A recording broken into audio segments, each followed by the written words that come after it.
All right, man. Today is Tuesday. It's January 16th. Welcome to the Dog Walk presented by Barstool Sports. Here with Chief as always. Hey, how are you? I'm good.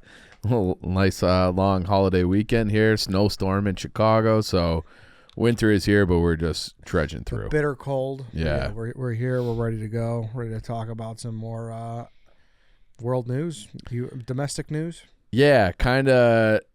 I would say it's like the presidential powers, okay? And that is big time in the news because of, Donald J. Trump. He's got a million different legal issues here, and there was it was trending online last week, but a very interesting exchange between his lawyer and a federal judge about kind of like it was a hypothetical that the judge posed to be like, how far do these presidential powers go? And the answer was like fascinating. And people are like, oh, I can't believe you said that. We'll get into it. And then it's like, well, wait a second. Like there's lots of examples of this throughout history where it's like it's like we think we have these set of laws, but we don't really know even what they mean. And I don't really know what they mean. And nobody really knows. Everybody kind of interprets it differently. And we've kind of gotten to a point where the executive branch and the president's power seem like they've never been stronger. I always enjoy seeing that where it's laws, like, because no one reads everything. How could you? Yeah. And like even if you do, they're hard to understand. Yeah, 100%. Especially now. Where like certain places where it's like it's illegal to spit or like it's illegal to swear. The old school things. Things like that. Yeah. Yes. I've always found fascinating. Like I think I saw before that, like, in certain states, obviously a DUI is like time in jail. Then in certain, like, that goes way back then. I'm sure it's harsher now, but 20 years ago or something, like a DUI in like Oklahoma or some shit was like $250. And like, hey, don't do that again. Yeah, exactly. Yeah. Which is like, and I know everything varies state to state, but it's just crazy to think that at a federal level. Yeah. And then just so many, like one of the things that is going on right now is obviously that like Trump's, they're trying to get him on like election interference in the state of Georgia. And it's like, how can there be, like, we're running a federal election, but the states have all the authority to run them how they see fit. That always seems kind of weird to me. Like there almost should be like, why would a state have power over a federal election? Mm-hmm. But they do. So every state does things a little differently. And we talked about, the DNC a week or so ago about how they're just like, we don't have to run a free and fair election. And that was based off of the Bernie versus Hillary in 2016, where Bernie's supporters like took them to court and they were like, yeah, we don't care. And it was just like, so it's just like you've been going through these primaries. The primaries are around the corner now, and that's not what this episode is about, but they're around the corners, and I feel like we get accustomed to things that we do through ritual, habit, precedent, and we just make certain assumptions based upon like the observations we make in our life, but they're not real. There's not really a legal justification for these things sometimes. Yeah. And it's very like complicated. It's like we like almost like we take everything for granted. Mm-hmm. And then it's like if they really wanted to get nitty gritty on how some of these things are written, they could just kind of do whatever the fuck they want, which is kind of where we are now, which is what that question was. Well, before we really sink our teeth into this, I want to talk about our friends at Game Time. Listen, everyone's had like brutal experiences before with other ticket sites where you don't know if it's going to work when you get up there. You don't have Wi-Fi, then it's just a disaster, right? Or you got scammed off a We've had WSD got weird, scammed. Yeah, he's had some stories about that. Yeah. Yes, exactly. That's not going to happen with Game Time. We've had great experiences so far with Game Time in this office. You get the last minute tickets and the flash deals. They got zone deals, and they're easy to find and get tickets for every kind of event in your area. Like I know you went last week, I believe, or a couple weeks ago to. It was supposed to be McDavid. It's supposed to be the Connor off. Yeah. Who's the better Connor? Bedard versus McDavid, and I guess McDavid wins because Connor didn't participate because of his jaw. But yeah, it made it so easy. I had my cousin flying in. And he's like, hey, like, I'm looking for tickets. Like, these prices are crazy. And I'm like, hold on. Like, let's wait. I'll wait to the day of the game. go through Game Time. That's the best place for last minute deals. So if you want to go to something spur of the moment, and it can be hard to, kind of see things. Also, guys, there's nothing better than a live experience as a gift. I think that's what people always want. Valentine's Day is around the corner. Mm-hmm. Get on Game Time. Pick out a concert. Pick out a comedy show, a game, whatever your girlfriend or wife might like. And just get that through Game Time. It's a great way to, get last-minute gifts, too. Good idea. Take the guesswork out of buying tickets with Game Time. Download the Game Time app, create an account, and use code DOGWALK for $20 off your first purchase. Terms apply. Again, create an account and redeem code DOGWALK for $20 off. Download Game Time today. Last-minute tickets, lowest price guaranteed. All right, where are we starting on this whole? All right, we might as well start with the quote that, or the exchange rather, that went viral, and is between a judge in a court in Washington D.C. Talking to Trump's lawyer, and it's about how far do presidential powers actually go, and so this judge asked a hypothetical, and she said, "Could a president order SEAL Team 6 to assassinate a political rival?" It's like that is an official act and order, to SEAL Team 6. And his lawyer came back and was like, well, he'd be impeached.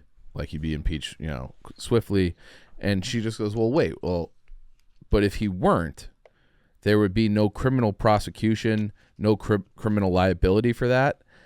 And it's like, well, he'd have to be impeached first in order so it's like, yeah, Trump's going to go, or a president could go kill an American citizen, and basically the lawyer's like, well, if he'd be impeached, and then you would get prosecuted. But it's an important distinction because it's not exactly easy to impeach a president, especially like someone who is seen as wielding all presidents wield tremendous power, but like a very a powerful president, popular president, especially if that same president's party is in power in the House and in the Senate. So it's like it's not necessarily automatic.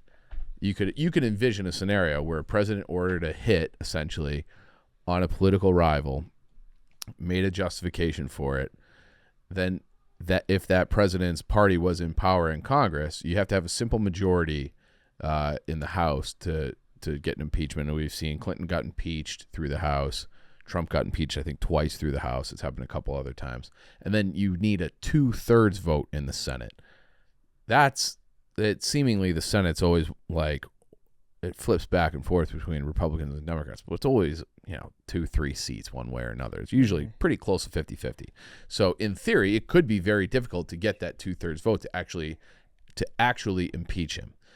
So then it's just like, is he allowed to kill people, through his, through presidential powers and then get away with it through presidential immunity? And his lawyer was, kind of, I wouldn't say stuck, but he was kind of like, yeah, like, I guess, like if that were the case, that would, he said he called it would be a qualified yes. Like there would be no criminal liability so long as the president wasn't impeached.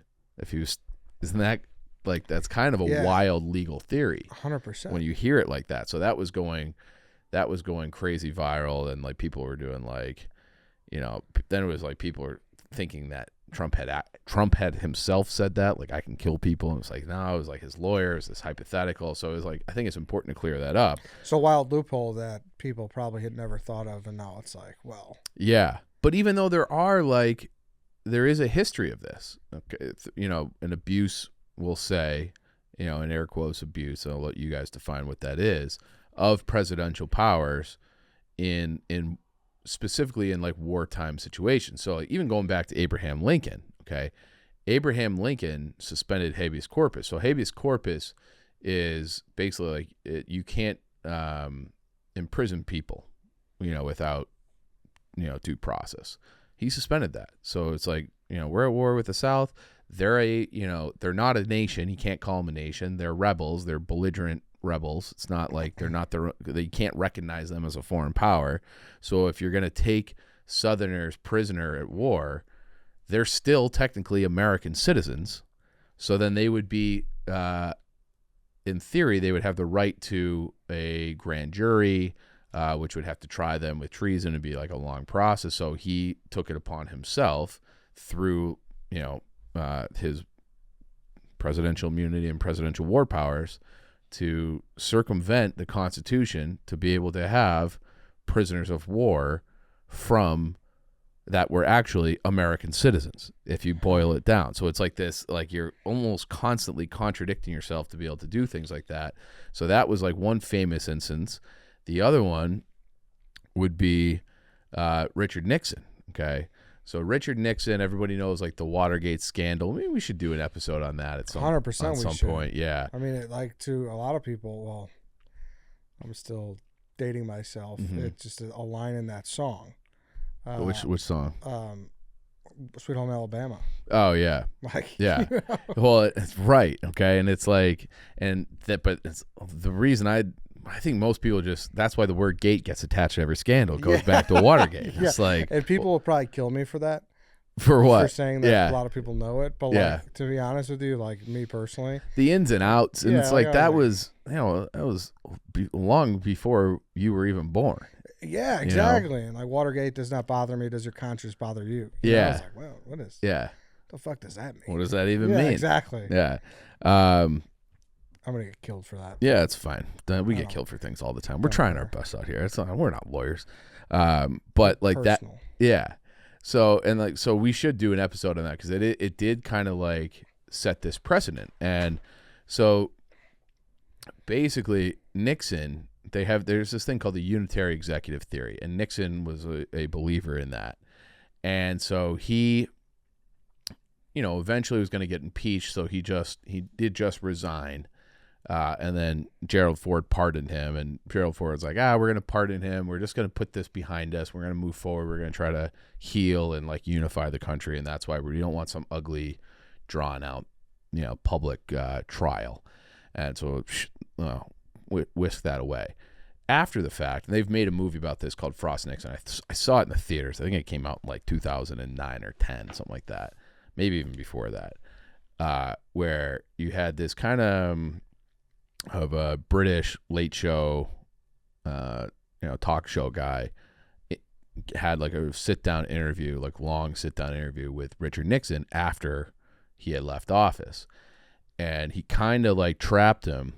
And Nixon at one point said, if the president does it, it's not illegal. Like he's like through his presidential powers and presidential immunity. It's like the president can do whatever he wants is basically what his argument was. And people are like, whoa, what the fuck? No, you can't.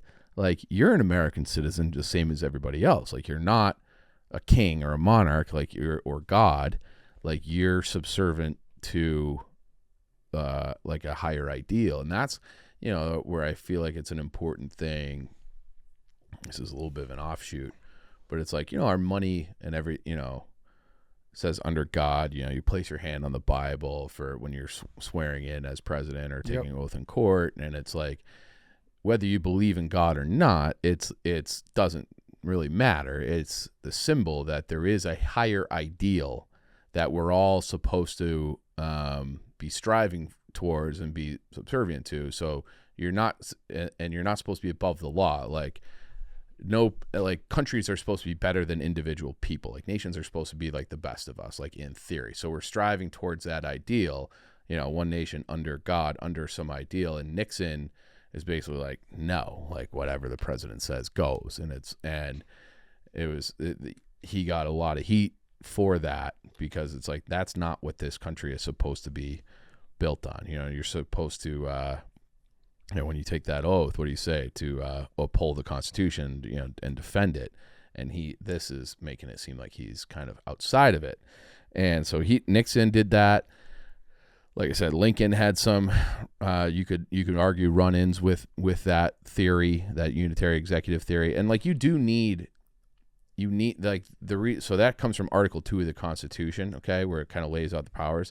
And like did you ever take you probably took a civics class in like high school where they talk, even if it was like third grade, where they talk about like, you have the 3 branches of U.S. government. Yeah. And it's like all about checks and balances. Mm-hmm. And it's like, you kind of need the executive branch to just be able to do things. Otherwise, you're just going to be debating like they do in Supreme Court and in Congress. You just debate things forever and nothing actually ever gets done. So you do need the president to be able to be like, here's how this, if this is the law that Congress has passed and the Supreme Court has interpreted, this is how we're going to enforce it.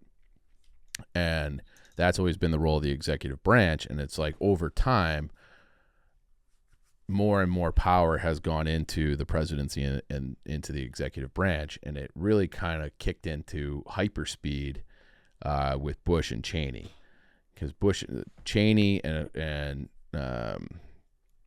Justice Scalia, who was on the Supreme Court, they had kind of a more, there's like a strict or a strong view of the unitary executive theory, and a weak one. And a weak one is like, yeah, like we got to be able to enforce these laws, kind of like what I said. And the other one, and the strong one, is just like, well, Article 2 says the president can do basically whatever the fuck he wants, and that Congress and the Supreme Court, like, he doesn't have to abide by what they say. And that really, so that's really what came into power, like Bush and Cheney after 9/11. The executive branch grabbed more power, so you know, we don't need Congress to necessarily declare war. We can just do these. Like, we never really declared war on Iraq or Afghanistan, you know, but we were there for 20 plus years without, like, they would vote for the funding, they would vote for this, they would vote for that, but we never had like a declaration of war, because that's like a whole different legal thing. But the president can just be like, I'm the commander in chief, we're going. Okay, so that, and they would use that to, you know, so once that became like the norm, every president since has really used it too. And so like the thing with Obama and how this ties back to what that judge was asking in the hypothetical, you could argue. So Obama ordered a drone strike in Yemen in 2011 that killed this guy named Anwar al-Awlaki. I think it was Samir Khan, and then al-Awlaki's son, who was 16, killed three of them. And al-Awlaki was supposedly a terrorist. The problem is all three of them were American citizens.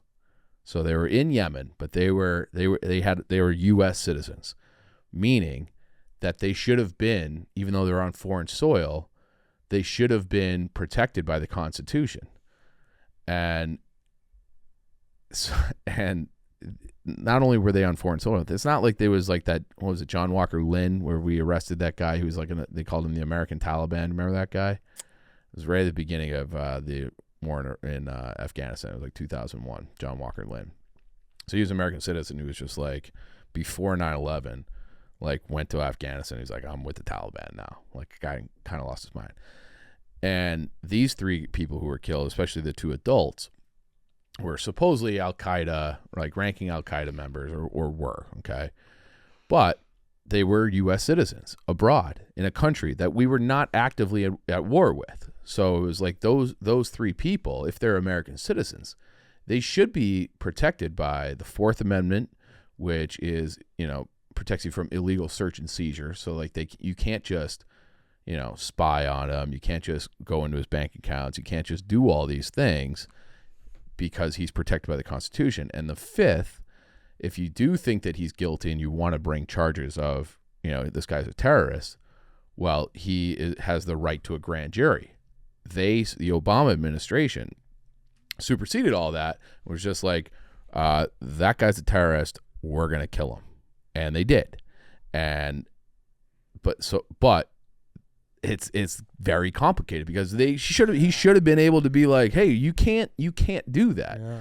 So they had like basically like a private discussion where they actually had a memo leaked, and he kind of used the same argument that Lincoln would use in suspended habeas corpus to take prisoners of war that were American citizens and not give them a trial and things like that, because he basically said that my presidential war powers supersede the Constitution. Okay, so now take it a step further, back to Trump. If you apply that, what Trump's lawyer is saying, that, and you gave those powers to Biden, could he, what a lot of people are doing when they're trying to, they're saying he's an insurrectionist, right? We talked about that, where they're trying to keep him off the ballot, and he did this, all the January 6th stuff. If he is, let's say that he's charged with, you know, that in a more serious way, could Biden then be like, that guy actually, Donald Trump, President 45, is a domestic terrorist, just like Alawaki. Okay, so I'm going to use my presidential powers to use CIA or SEAL Team 6 to assassinate him. And then before I can theoretically be impeached for that, I'm going to resign. So I was never impeached because what are you going to impeach a guy who's not president? I resign, but he ordered the hit on Trump, but he would get off scot-free.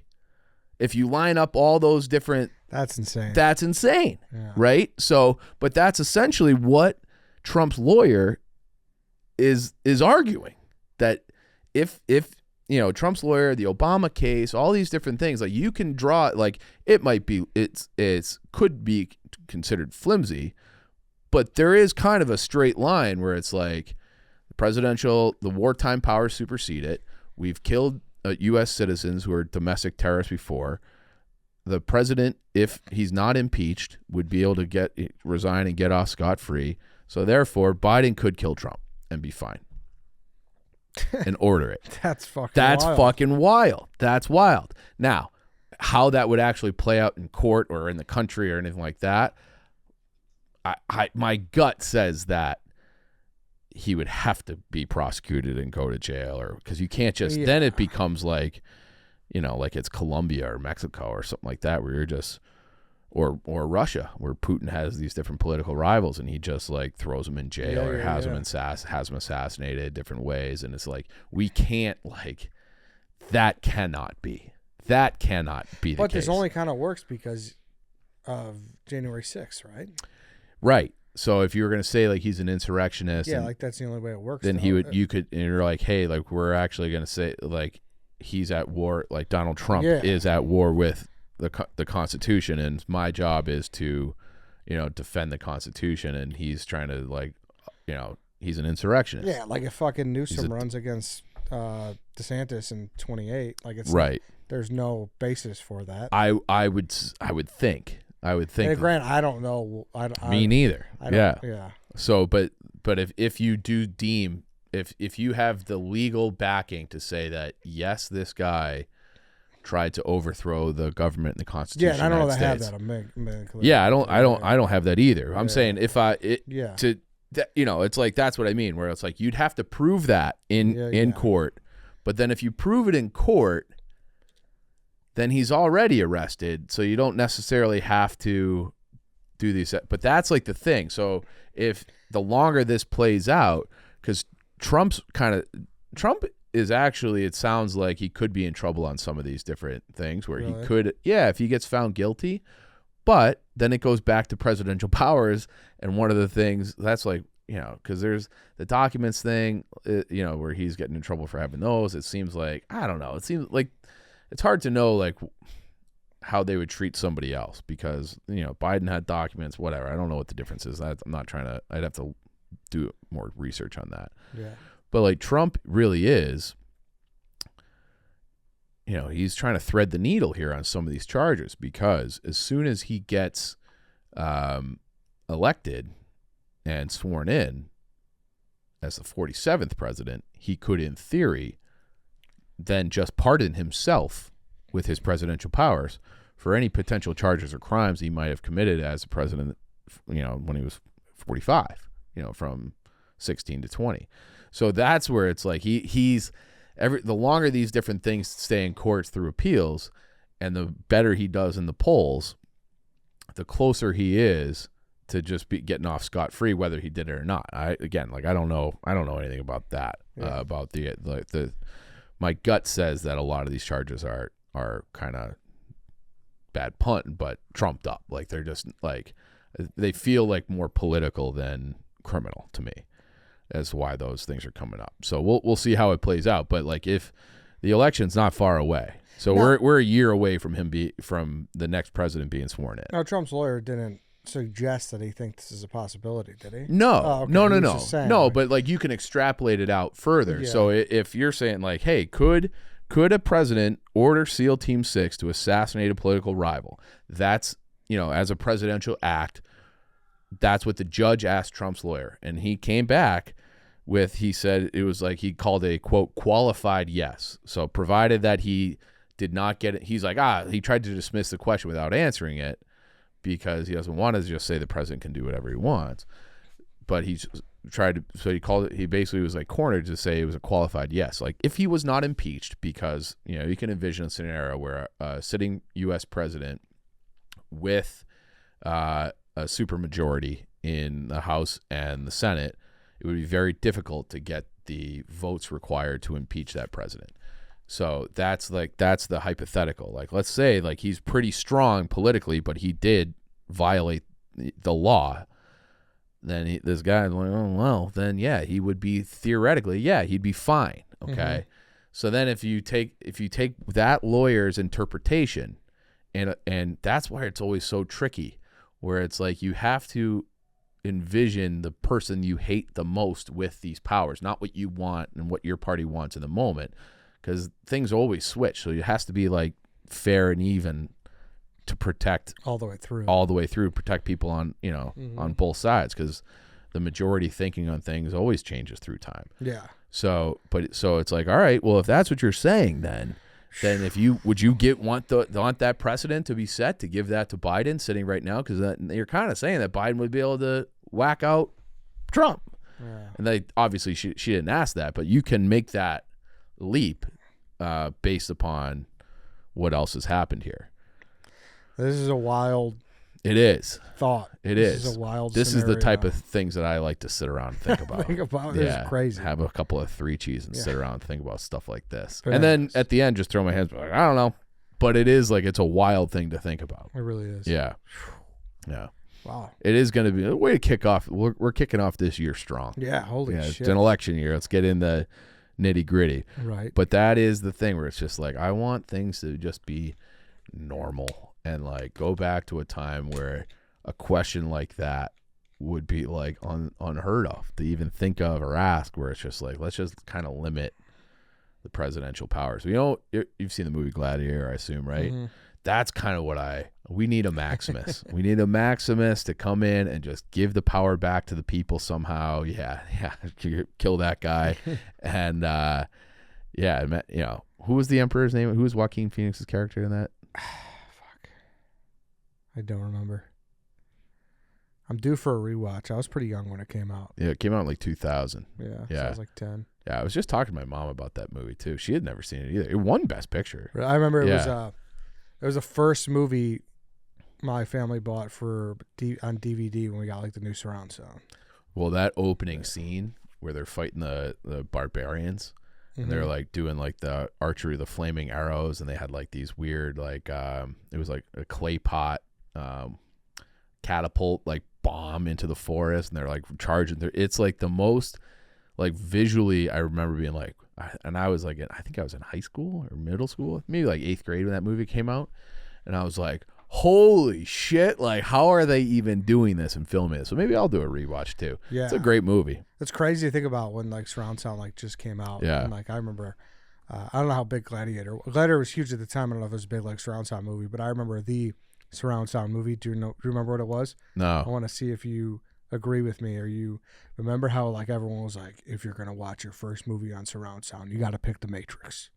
Oh, because it was like that's when it was like brand new. Yeah, and it was like a perfect surround sound movie. I don't know. That's just I remember vividly like The Matrix was like, oh, everyone's like, you gotta watch The Matrix on surround sound. It's a different experience. Huh. So I never saw The Matrix when it first came out. It was like early 2000s, right? Yeah, I actually watched it for the first time 90s. in the last couple of years. Okay. Yeah. So it came out in 99. 99. So I had it's my favorite teacher I've ever had. Shout out Clay Splon at Berkshire. He was my philosophy teacher, and he had the class. He wheeled in, like old school, like wheeled in a TV, and we watched The Matrix over 2 classes. And so definitely not a surround sound environment. I've never seen it with the surround sound, but I can imagine that would enhance that. That would, it would definitely click. I actually have surround sound in my apartment, in my living room, and I like it came with the house when I bought it. I can't figure it out. Like I can't find the speakers on any of the things. Yeah, so I just have these 4 speakers like up in the corners of the room, and I have no idea how to access them. Yeah, I mean, it checks out. Matrix came out in March of 99. Gladiator came out of May of 2000. Yeah. So around that area. Like I wonder if Gladiator's a strong. It's definitely visually very intense and awesome. Yeah. Yeah. For sure. Yeah. All right, then. We could wrap this up here. Yeah, that shit's crazy. What a podcast. Yeah. See you tomorrow. Free swim.